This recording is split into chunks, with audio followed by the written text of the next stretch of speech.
Well, hello, and thank you for joining us once more in the Map Room for another episode of our podcast, where I wanted to sort of reflect really on when we started this now 4 years ago. One of the ambitions of this podcast was to help agency owners learn from people who maybe been on that journey before them, and specifically take a bit of grey hair, take a bit of other people's errors. And I wanted to look today at a specific area where some of the best agencies do really well and others, frankly, don't do it so well. And the context is I bumped into a good friend of mine over the Christmas period, and we were reminiscing about both owning agencies at the time. And he ran into an issue where he had a large international brand as a client and had done what many of us have done over time, servicing that client on history and trust. And very often, can we just do this? Can we react quickly? We need to do this. We need to do that. And long story short, there was a potentially, I would believe, a spurious approach for that company. In good faith and good spirit, my friend entered into a DD process, only to find that the potential acquirer used that to get under the bonnet, realised that actually this large international brand was not as contracted as it should be, and took the opportunity to basically not only steal that client, but essentially end my friend's business. So that's the cautionary tale I want to discuss today. And essentially, it's why commercial contracts are so important for positive and for potential negative reasons. And so I'm delighted to say joining us today as our subject matter expert is Alison Bell. And Alison is a client partner at Hybrid Legal, the people who also helped us have a great episode around due diligence. And that's what really sparked this sort of idea off in my head. So Alison, thank you for giving up your time for us today and for our listeners. No, thank you very much for having me. So I suppose the first basic question is, in your views, what is a commercial contract? So a commercial contract generally exists whether or not there's anything in writing, but having things written in a properly formatted way just means that everybody's certain on what exactly that contract is, rather than trying to rely on recollections of conversations or what the law might fill in the gaps with, or, what's buried in email trails. So yeah, having everything agreed and set out in one document just helps underpin the both parties' understanding of exactly what is in that commercial contract. You mentioned their format. So help people understand, what should a format look like? Is there a well tried and tested format? Do Hybrid have a format that's different from ABC Lawyers? When you say format, what do you mean? So the format really should be dictated by the nature of the relationship, the size of the deal, the price, the risk profile, all of those types of issues, because it can be standard T's and C's. That's a perfectly valid format of contract. Or it could be, a document that runs into hundreds of pages, which just means it's a high risk deal, potentially with lots of zeros involved, where the nature of that means that everything has to be really prescriptive and set out. So there isn't a standard format, and it really should be dictated by the nature of the relationship as to what fits the needs without being overly convoluted. You've just said something there which is a really valuable takeaway for people, which is people very often have the misunderstanding that a contract has to be created at every transaction. Now, we accept that legally a contract does get entered into. What you said there is that unless it's unique or specific, let's just use those phrases, then your standard terms of business should be sufficient. So you can transact on, I'm sure we'll talk later about the risk of purchase orders, etc. But your standard terms of business are, shall we say, the starting points. What you're saying is there's not a specific contract. The best contract doesn't look specific. It looks appropriate for the transaction that you're entering into. Why are they so important? Why do they matter? They matter to help protect both parties. So obviously they're going to be skewed slightly in favour of the party that's written it.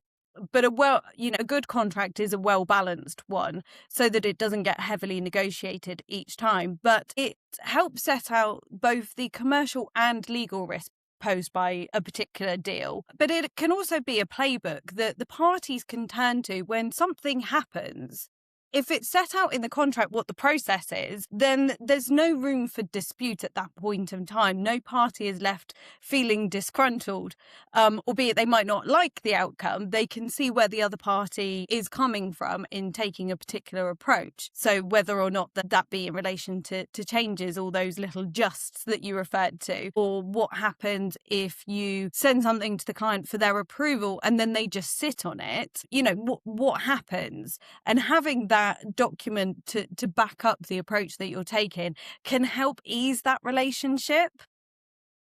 I think you've raised two really important points there that I see very often with a lot of the clients we work with, which is that they often see, you've used the phrase negotiation there, and sometimes that negotiation, they perceive it to be an obstacle. So if there's going to be a detailed contract, and I even know agency owners who are less than confident about their own standard terms and conditions because they feel that it will be hacked to pieces, or very often the agency wants to go after a big brand for their image, etc., and the big brand will have in-house counsel potentially and end up ripping something to pieces. So I've seen it where it's perceived as an obstacle, and it's perceived as also that, I suppose there's two things.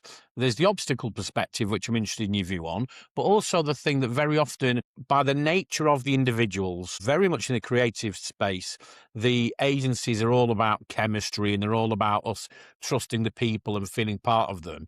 And they often feel that if we're going to start to, I suppose, like I often say this with like prenuptial, people think, why would I start a marriage with a get out clause? And people see that, they see it as almost it's negative or it's counterproductive to put these obstacles in the way. I'm interested in your views on both of those, please. So the obstacle in terms of, does it slow a new business win down, that obstacle?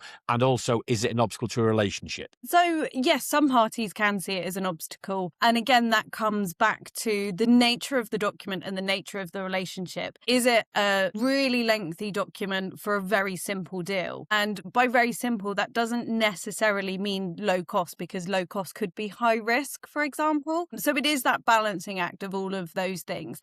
But yet some parties, no matter how simple the document, no matter how big the risk of the deal, they will see it as an obstacle, and you can't get over that. Some people, they just want to get on with things. So kind of having it built into a party's process as to how that onboarding works to try and help smooth that transition to get somebody signed up is kind of all part of it. But conversely, some people come to me because they think that it gives them extra gravitas by having something written. It means that the other side, potential clients, take them more seriously. Yep. Play with the big boys.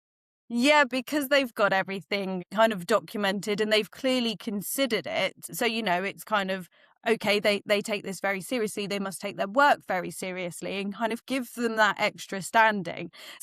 It really does depend on who it is that you're dealing with. And then in terms of negotiation, again, it depends with who it is on the other side. Some people, they want everything in their favour, no matter what the start point is. And as I said, kind of, I see as a good contract as being fairly well balanced to try and overcome some of those hurdles. Because if it's too much in one party's favour, then it's just not going to get through. Whereas if you've got a pragmatic commercial lawyer on the other side, and that's obviously assuming that the other party does have a lawyer looking at it, some will just sign it. If they take that same approach and they can see that it's a good start point, then kind of all of that approach and that strategy helps ease that process. Again, two fascinating things you've said there that I want to pick up on, and I've seen both of these things happen. When you mention costs, very often there is a perception when people get, responses or requests for information or even tenders. And obviously in today's market, people believe that everybody's very cost conscious, that they may be cost conscious. They may be conscious as a tactic, which is what I often explain to people, is that I've seen it where people believe that they won a bid because they were the cheapest. And actually, I know from a fact, speaking to the buyer, one of the reasons they won that bid was because the terms were less onerous. So the terms were in the advantage of the buyer, and particularly when it comes down to a risk scenario. Or the flip of that is the credibility side of the agency is very often going to put a lot of work, time, and effort into creating a proposal, creating, if we use the phrase pitch, proposal, whatever we want to use. And they believe that almost the work's done there. And again, I've seen people then be disappointed, and they are assuming that this pitch has been so professional in its way, even the pricing, and then the execution of the contract, the actual transaction, lets the agency down because the buyer assumes, and as you say, may even pass it to our outsourced legal team. It might be an in-house legal team, but might even just be even a procurement department. And they suddenly are then shocked that, wow, this is it. This is what we've just got to deal with. So I've seen it work both ways there, where the assumption of the not having solid, and I think you said something at the outset, is really important. A good contract is a fair contract and it looks after both parties. But I've seen it happen where the buyer says, wow, I was expecting something better than this, or I've actually used it to gain an advantage. Yeah, no, and it like you said, kind of creating the proposal is part of the work. Where do you go in it and pitch these things? And one of the things is that, you've got the contract, the standard terms, as you said, but also setting out the commercial detail of exactly what it is that you've agreed. There might be things in the proposal that don't actually end up in the final deal for whatever reasons. And if it's a fixed cost, exactly what is included in that fixed cost, because bring it back to the example you used at the outset where you've got all of these little justs. Happens to the price? What happens to the timescales? I appreciate people want to win clients. The world doesn't operate unless you're generating business. But having that certainty as to exactly what has been agreed, again, it comes back to it helps balance that ongoing relationship because both parties understand what's included and what happens if it's not. Are you fixed to timescales or deadlines or fixed prices? And then all of these justs, or could you do this, or could you move this in that direction? Then what happens to all of these things? So yeah, it's kind of taking the proposal and then formalizing it as kind of the second part of the contract. Yes, you've got all of that legal wording, but also being clear on the parameters of the commercials is just as vitally important in a contract. Again, you've given me another thought there, which is you mentioned fixed cost, and there was in one of the agencies that I'd invested in, their model was fixed cost pricing. And that was one of the areas, particularly and this was web design and web build, where they believe it's easier for the customer to make a decision on a fixed price, which I totally accept. But then exactly all those things behind it lead to areas of risk. What is exactly including that price? So I think pricing cost is one error that I've experienced and seen. Help people understand from your perspective some of the sort of most common errors that you see in either omissions or where people put the wrong things into contracts. Help people understand maybe some of the do's and don'ts. Being certain in clear language to non-industry people as exactly what's included in the scope. Whatever the industry is, if it's your area, you know exactly what you meant. But any room for uncertainty just can create issues where there needn't be them. If one party has expected something to be included and it's obvious to you in the industry that it's an additional piece of work, kind of as much certainty as you can get for both parties on those commercial details, that is it. That is an issue that crops up time and time again because the parties were unclear as to what they thought were involved. And, that isn't, as you said, kind of, parties want to work in good faith. And that's neither party acting in bad faith. It's just a misunderstanding. So, yeah, it really is the misunderstanding of exactly what's in and what's out that is a key one. I think you've said something there which is reminding me of, as I say, a real life experience I had myself, that very often you'll see in the agency that the the pitch is very creative, and as I say, there are buzzwords. Let's just use AI for example. People will use phrases in narratives that can mean so much to other people. So I spent a big part of my career in the telecommunications industry, and we always used to joke that our proposals are full of TLAs, three-letter acronyms. And of course, when you're dealing with a technical buyer, and we have clients now in the software space that very often their buyer, their customer is the chief technical officer. But then that proposal going through a procurement team exactly hits those challenges you've said. So what we think is our buyer understands our language, understands our narrative, understands the statement of work. But by the time that gets to procurement team, who have just bought a fleet of vans, they do not understand what this document is in front of them. And I think that's a really interesting point that you say there. How do you make the contract be more appropriate for the layman rather than the industry expert? That's really interesting. Yeah. The thing that I see a lot, Alison, my own experience in agencies and now working with other agencies is the terror of scope creep, because I think lots of people believe that scope creep is inevitable and don't prepare for it. You just take it as a risk. And some people I know price something in. They price some amount of change in. So I'd be really interested in your ideas on managing scope creep and potentially control change, both from a legal perspective. What is control change? I don't mean change of control as in ownership, obviously, but what is control change from a legal perspective, and how can it be best considered in a contract?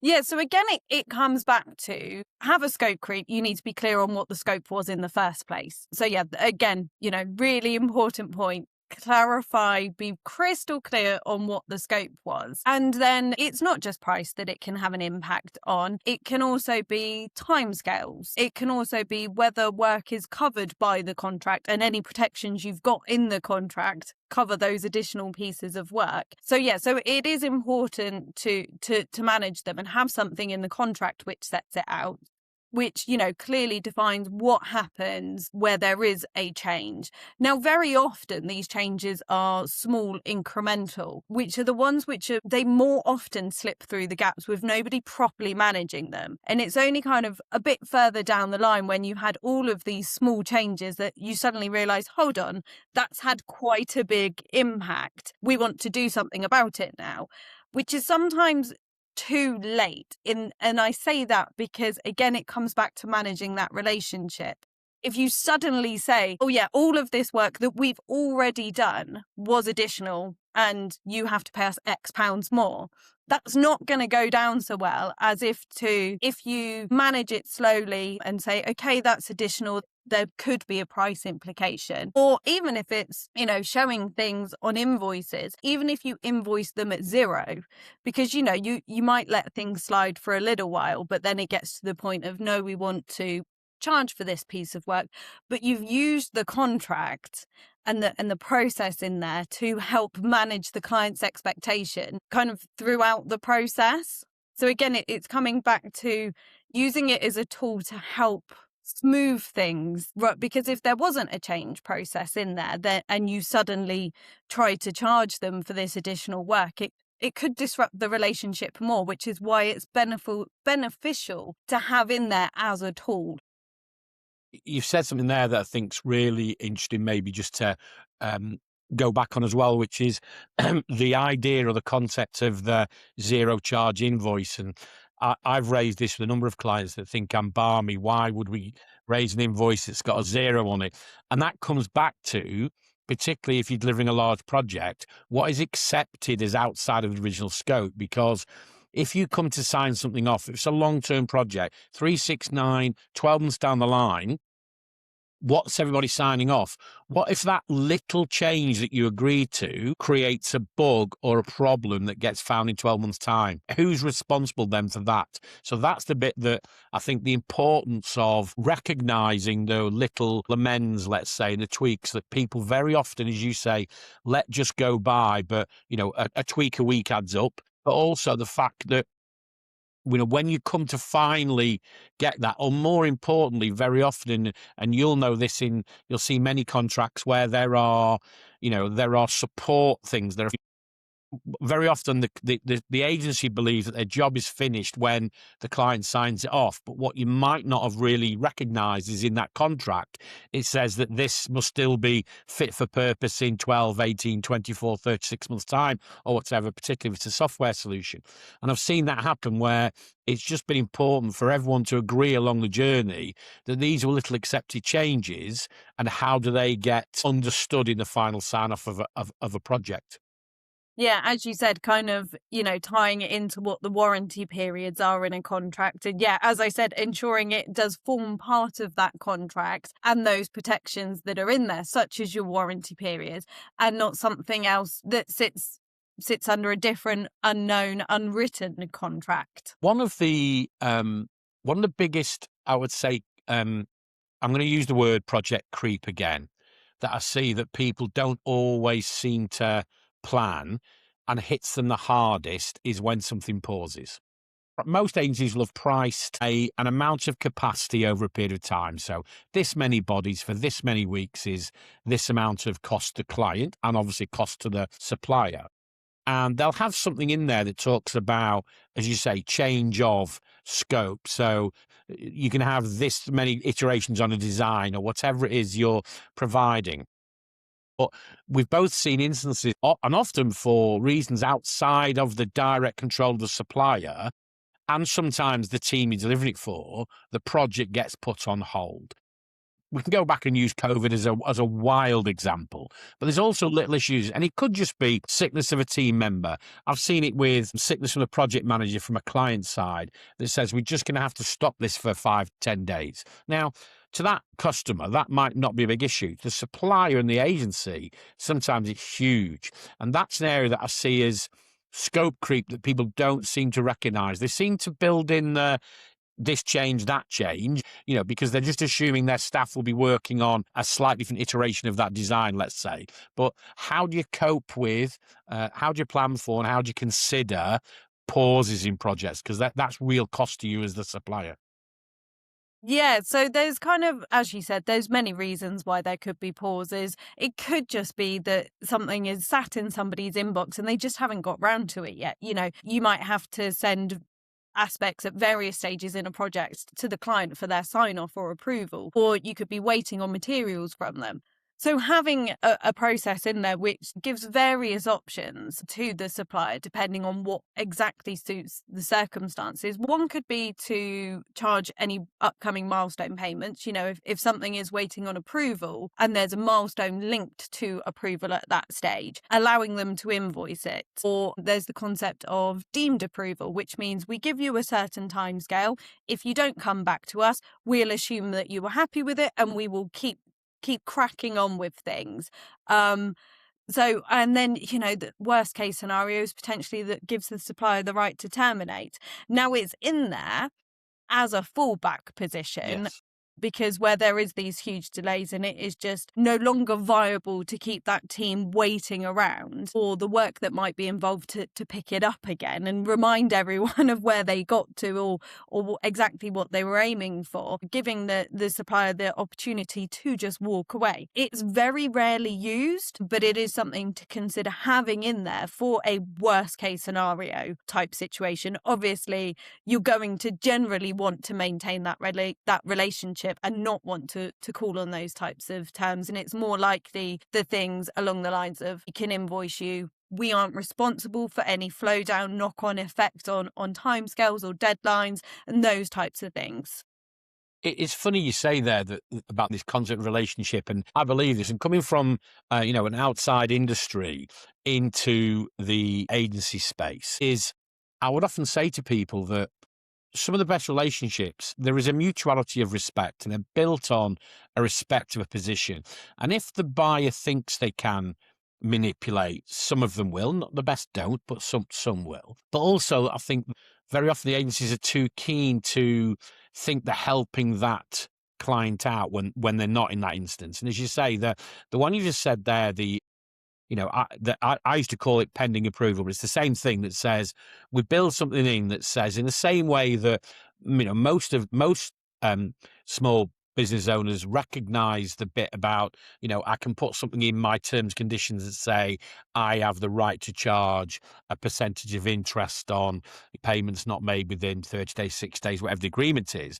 But this idea of assumed approval, because obviously when you're having those discussions, and also the reality very often, the agency's customer, let's just say they are the marketing officer or the technical officer, they don't often know the machinations of their own procurement team. And I had an instance with a very well-known brand in Manchester where that was the case. They wanted a project really quickly. We moved it all round. There were some signs with procurement that things took a bit of time around arguing bits and pieces, but exactly that, getting payments through the system as it went along was so much harder. And that's where we learnt that experience of, okay, because when you ask that person, they say, oh, that won't be a problem. That'll be signed off within so many days. Fine. Well, let's agree that. So we'll give you this many days, but if not, we can send the invoice out. And sometimes, and I do get people to say, well, there's no point sending the invoice if things are going to be delaying payment. Well, of course there is, because first of all, it's important for you to do it. It gets it recognised, and your term's safe. Push comes to shove, and charge interest. And I've given up on the times, and I've explained to people that, surprise, surprise, when something becomes a late payment charge, that procurement team suddenly pull their finger out, because the most professional procurement teams are actually motivated and very often targeted to slow things down, which is fascinating. Yeah, and it gives clients tools, or suppliers tools. It's not to say that they're instantly going to stick that invoice in or instantly say, right, yep, you're deemed to have approved this, we're going to keep going. But if it gives the commercial people the tools to say, look, we really do need your approval on this, otherwise we'll have no choice but to. And it can be used as a tool to help hurry things along, because really what you want is their comments, their approval. You don't want to have to pursue these options and have a project drag on, but it can be used as almost like a carrot, or is it a stick? One or the other. And as I said, kind of help smooth that relationship, because you've got the document there that you can point to help strengthen your position. I think the most important thing for people to take on board there, Alison, is as you say, it's options. It's options, it's levers. It's tools at your discretion that you can sit there and go, well, hang on a minute, this was there for this reason. That brings me on, that's a really neat segue to get onto the classic point of contracts, dispute resolution. So let's talk about that element really. This is one of the areas that I think very often some of the small business owners are less confident and more timid of having a strong contract, because they believe it's that perception of dispute. I am making myself look like I'm difficult to deal with. As I say, I believe that there needs to be mutuality of respect. I believe that a serious buyer expects a serious contract. But I think it's really important for everyone to understand that dispute resolution is there very often in the worst case scenario.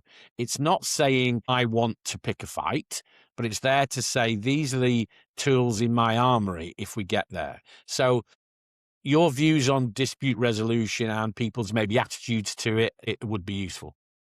I mean, my hope is always that they never need to be relied upon. I don't write contracts with the hope that it's going to be needed. But as you said, it's if something goes wrong. I want relationships to work smoothly, and I want the contract to be a tool to help aid that smooth relationship. What does the contract say about the subject matter of the dispute? Is there something in there which clearly covers it? And again, bring it back to, it's very often whether or not something was inside or outside of scope that leads to the issues, or exactly what was meant by a stage. Is there something in the contract? Has a party breached it or not? And where do we go from here? Because my view is always that if you can maintain a relationship, that's the best outcome for both parties. Keep going along the lines and reach the conclusion. It's crucial to have it in there. How can parties get out of something if things aren't going well? Or how can they resolve it? So, and that kind of comes back to what I said at the outset, whether or not a contract is standard T's and C's a couple of pages long or hundreds of pages, that's going to be the level of detail that it's set out around every single aspect of the contract. A low-cost contract would have a fairly short, simple, deemed approval process, whereas something where it's got a huge value, for example, could have a really incredibly prescriptive process as to what needs to happen. Kind of, as I said, it's first looking to the contractors. Well, what does it say about the subject matter of the dispute? Is it in there or is it not? Or can you weave it into something? Something's kind of a bit wide and woolly. But my hope is that it never gets called upon. Again, from personal experience, that, and I'm sure there's lots of people who've questioned this when I explained to them that, I have had relationships maintained and saved because of a contract. Because if it doesn't exist, it can end up being a disagreement, an argument, one person's word against the other person's word. And I've actually found it where the contract allowed the appropriate compromise to be taken from both sides. Because, as I say, very often both parties forget the terms of the contract on signature and have a specific memory loss or biases so many years later that actually the contract allowed both parties to say, right, take the heat out of it, take the emotion out of it, and just come back to the facts. So, I've actually had a situation personally where, a solid contract saved a relationship, and actually from my own error and the other side, actually reminded everybody what had been agreed because things had changed so much. It is there for a reason. And it's there, as you said at the outset, it's there to protect everybody involved if used correctly. You mentioned something there about cost, and cost is very often, and I mentioned pause is often being, particularly in a lot of clients we represent, the pausing of projects can be very costly.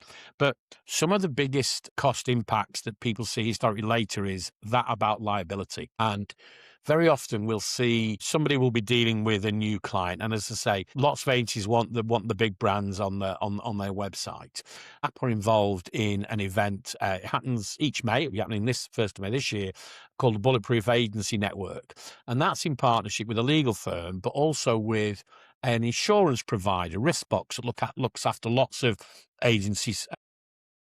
And they always say this point that very often they'll get these spurious requests, not at their renewal time, but suddenly Stuart's been on the phone, he needs to increase his liability to X million. And what they realise is they're entering into some significant new business contract. And very often the bigger enterprise assumes all these insurances are in place. And he often flags that to say, just be careful what they're asking for and what liability are you agreeing, and I'm sure you'll have an opinion on this. One of the things that I've always sought to get into a contract is that any liability cannot be greater than the value of the contract as an absolute minimum. So I'm interested in your thoughts on that. Caps on liability, I think, are a weak spot for lots of small business owners. Yeah, and so caps on liability, what that means is you do something wrong, what is the maximum you would be liable or on the hook to pay to the other party? Now, it is quite a common position for the other party to say that any caps on liability should be linked to insurance. And that seems like a reasonable request. But what if the nature of the claim isn't covered by your insurance? Or it is covered, but the insurer doesn't pay out for some reason or another. So let's say you've got a policy in place that has £1 million coverage, so you agree to £1 million cap on liability. Something goes wrong, insurer doesn't pay out. Well, you're still on the hook for £1 million worth of liability, if, of course, the other party's damages reached that level. So, as I said, it seems like a reasonable request from the other side to make, because what's the reason for having these insurances if they can't give you deeper pockets? But I think the point is they might give you deeper pockets in certain circumstances, but you can't guarantee it. So it is a common start point from suppliers to link it to the price of the contract or the fees that have been paid, because that quite clearly balances the risk-reward profile of a contract, which is it will make us this much money, and that is also the maximum it will cost us. Now, of course, a low value project could be incredibly risky to the client, so they may try to negotiate that number up, or very often they will try and just negotiate that number up. It's one of the most common negotiated points. If a lawyer looks at a contract, they're going to look at this. But the point to note is if there isn't a number in there, no matter how it's calculated, but if there isn't a number in there, then the sky is the limit. Now, there's certain rules in law as to what is and isn't recoverable. But yeah, if you came to sell your business as part of doing the buyer doing due diligence, they would look at this contract and the risk profile of it is unmeasurable potentially if you don't have that cap in there. So it is a very important point to include, albeit the number always gets negotiated.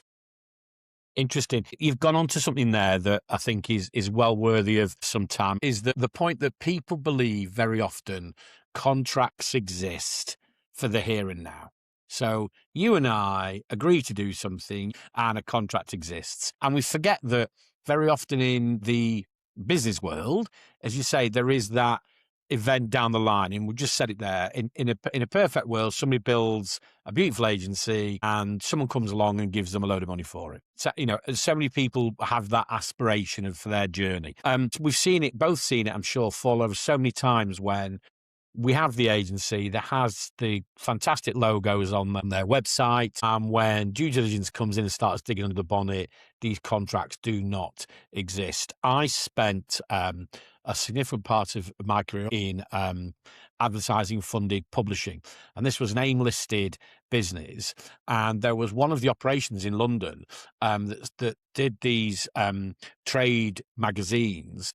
Essentially, when there was, it was genuinely, thankfully, part of the PLC's own sort of audit work, that they found out that these contracts didn't exist. They'd just been gentlemen's agreements that had gone on for 10 years in some instances, but these things didn't exist. And so I don't think enough people recognise that part of your asset base is the contracts. The contracts are there to justify what you're saying exists, and doesn't realise that, say, within those same contracts, as you say, there could be some sleeping hand grenades. If there is some uncapped liabilities in there, I have also seen that turns some deals bad because of that. So it's important for people to recognise that the contract is not there. If somebody doesn't believe they don't need a contract for today's transaction, I will disagree with them, but that's there. But think about, when does this need to be dusted down and looked at in 3, 5, 10, 15, 20 years' time? I think that's an element that people often forget. I wanted to use that thought on potential sale and the concept of due diligence to briefly discuss IP. So IP, intellectual property, is a phrase that has, I think, crept into the agency space. I'm going to say over the last 5 years or so become a thing where people either perceive IP is everything they do, or there are people who create products and therefore have this IP, and people believe that this will immediately create value. So I see lots of startups, they're not making any profits. They can't sell a business based on profit, but they've got a value in their intellectual property. I'm interested in just your brief thoughts on where IP is solid and where it's not. So 2 mistakes I've seen people make, sorry, Alison, is maybe an easy way for you to answer the question. People give their IP away. So they'll build something and the buyer's terms will probably say, on receipt of this payment, IP in the project transfers to the buyer. That's one element I'd like your opinion on. Giving something. Let's start with that one. So you're giving your IP away at point of payment. Thoughts? So it seems like quite an obvious thing that you own what you pay for.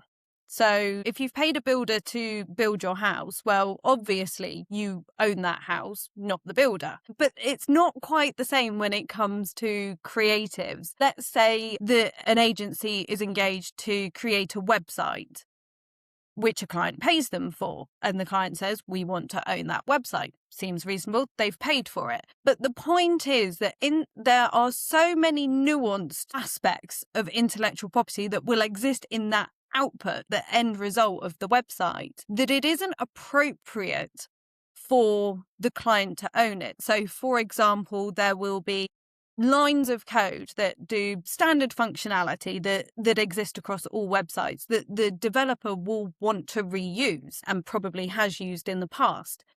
And if they hand that over, if they assign it to the client, what that means is that they can no longer use that line of code. So, or if something is third party, so third party images, or has been produced by a freelancer, for example, they won't own those aspects. So they can't hand them over. So what clients misunderstand is that they need the right license. So they need the license to be able to use that website.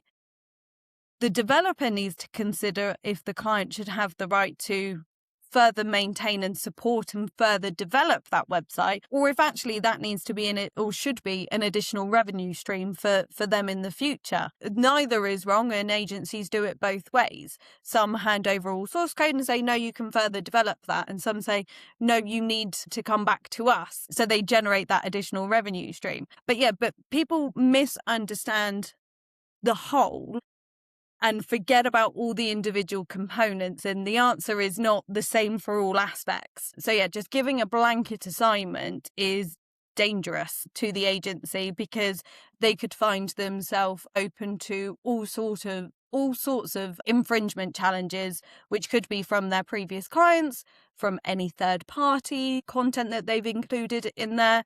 So it's understanding exactly what rights you own. And then considering the next step of what rights you could hand over to a client and what's appropriate in the circumstance. Because conversely, when you have the clients who keep pushing back and say, no, we need to own everything, we want to own everything, it's like, fine, but that's a rescope, because we will need to start from a blank piece of paper to rewrite those lines of codes or whatever it is that, we might already have a perfectly good methodology, but we can't use that for you. So we need to reinvent the wheel. And there's a cost implication to it. So it's not that it can't be achieved, but it's considering the right approach to it. I think this comes back to a few things from known personal history. We'll come on to a minute about the risk of POs really on that one. But one story which made me remember there is very often, and we all see this, agencies will have case studies, and a case study says, we did this for this brand, so this sector. And very often people do that because we did this for this hotel, which means we can go and do it for that hotel over there. Or we did this for this retail. This e-commerce means we're really strong in retail. And actually what happened with this particular agency is they did this work and it was recognized to be exactly that. Oh, look, this big brand's got this. One of their competitors said, hey, didn't you do that for them? We'd like you to do it for us, and got into a massive IP argument because actually the originating brand, because it was what everyone wants to see on their website, it was a fantastic collaboration between agency and brand. There was design, there was a load of work gone into it, there was experimentation done. Perfect case study for how the agency works, but the output was owned by the initial brand. And when this agency then went and did it for somebody else, they got into a huge legal case, which really, really stung, which is something to, as you say, just to understand. You also mentioned there freelancers. I've never had an agency where we didn't use freelancers, and that was very often to augment an existing capacity rather than capability. Sometimes it was capability. A specific code is a classic. Somebody wants something written in a native Java. We don't have that, or an old PHP. Go and get a freelancer to do it. You don't own necessarily as the supplier the output from that freelancer, dependent on your supply contracts. And we had an interesting conversation with your colleague Leanne when we're talking about some of the issues that come up in DD scenarios, where at the 11th hour, if you're on the phone to that freelancer saying, oh, by the way, I just need you to give me the full IP on that, suddenly dollar signs start ringing and people start wondering what's going on. So I think the use of freelancers is only increasing in the agency space. So be very clear on that. And I suppose that's another takeaway for people. We've led this conversation mainly on the contract between you and your customer. but be equally diligent on the contract between you and your supplier. So be very sure that you have solid bound freelance contracts, particularly that who owns what. I have had, and thankfully we did have the contract to fall back on it. We used the freelancers to a particular link. No one, I won't go into the detail, but nobody had actually done this specific solution in the UK before. And we did this solution that integrated some legacy systems and some new technology in a unique way. Great thing to do. And we had to use a specialist because one element of it, part of the legacy, we didn't have that skill set. This freelancer did it. And then we found he was then reselling that solution in another part of the country as his own sort of invention. Thankfully, I had the contract to go back at it. That's an interesting one. So, the other one, the obvious one, I suppose, just to briefly cover in the last few minutes, is the concept of AI. We don't want to go into AI, and that's probably whole other conversation. But more and more people are using AI, and as you say, once you do that, my understanding, and you correct me if I'm wrong, is you can never have that IP. So if you use, let's just use the phrase chat GPT in your research to do some work, maybe even come up with some initial designs or ideas, if you then use that, that can never be your IP. Am I right in saying that? Well, it would depend on the terms of the AI platform and what they say. But regardless of what they say, given the nature of AI, which means it pulls from information sources from everywhere, do they even own the output to allow you to own it? Because there was the recent argument with Getty Images saying to Stability, the AI platform provider, you didn't have the rights to pull our content in the first instance. So it's kind of, well, one, check the terms of the platform that you're using. But even then, I would recommend a bit of caution because it is new. The Getty Images case was the first case in that kind of environment. So who knows what the law is going to come out and say about these things. But yeah, then there was a question mark of, did they even have the right to pull that source information in? But again, I suppose it's also just about educating your team, isn't it? Because if the designer's gone off and done that, the person signing the contract might not know that one of their team has actually gone off and done that work. So it's also understanding that, really. But as I say, that's probably another episode in its own right, sort of IP in the AI age, if I can say it right. Yeah. But I just think it's down to IP. For me, the key learnings are the errors that I've seen are probably working backwards are well, first of all, the non-existence of a contract. Let's go there. So things get done on a handshake or an agreement, or particularly somebody's working in an agency, that agency have had that client for 5 years and have never realised that there is no standard master service agreement, as I would refer to them. So for everybody out there, if you've got clients now, make sure a master service agreement exists. It puts the basic on the relationship between the two parties and allows you to add your statement to work and all your things on it. Don't believe disputes are a bad thing. Disputes themselves can be a bad thing, but resolution, having the right resolution and the options, the tools available to you are hugely important. Don't assume, get somebody like Alison to check it. Don't assume, because again, the law moves the same as everything else moves along, and particularly nowadays, if you're using any third party influence, be that a freelancer, be that AI, be that a case study, be careful of what you do own and what you can then essentially sell to somebody else. They are the sort of the key takeaways for me. And just make sure you've got contracts in place. And if you've got them, get them in your data room, because that's what it's there for. Again, Elf and Leanne had a conversation that explained your data room is not just there when you want to sell the business. It is a reference library. It is there to allow you to go in and instantly check these things exist, etc. Some really interesting points there, Alison. I know that I sadly see the times, too many, and I'm going to say there's too many times when problems arise, and go back to my friend who actually lost his agency over it, or people who lose great clients because they never took the time. They think the contract is either timely, expensive, or whatever.